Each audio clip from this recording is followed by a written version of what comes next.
Hello and welcome to the Custom Vantage Office tutorial on writing off bad customer debt.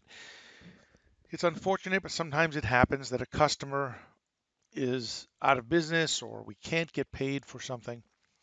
So we sometimes have to write it off.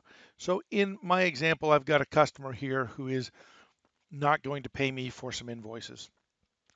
So I would open up the customer and do a receive payment from customer. Now, I could have also done sales and new receive payment would have taken me to the same place, except if I had clicked this, it would have asked me for what customer, and then I would have entered the customer and come to this same exact screen. So in this case, I've got some older invoices from 2019 that I'm not going to get paid on. So I would put in the total amount that I'm not going to get paid on. This is the amount we're going to write off to bad debt. So I put in that amount just like it was a payment. The problem is I want to somehow indicate that it wasn't actually a check.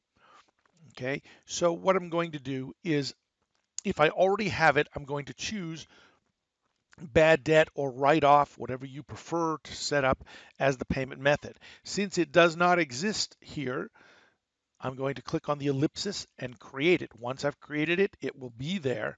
So my preference is write off. You could choose to call it bad debt if that's what you prefer. So I'm creating this write off, saving it, and now I'm going to choose write off in the payment method. Now, the other thing is we don't want this payment going into the deposit account as we normally would.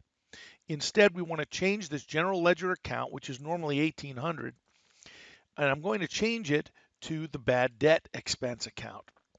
Since I don't know what it is, I'm simply going to search by description for the new account, and it's bad debt expense right there. If I want to put any notes here, I can do so. I'm just typing gibberish to illustrate the point. Now I'm going to apply this amount to these invoices and click the post button. And that would complete it the same way that I would do a normal payment by check or credit card. The only difference is in reality, the deposit account that it's going to. The payment method, changing it to write off, is merely so that there is a record of it not being a check, not being a credit card. I hope you found that easy.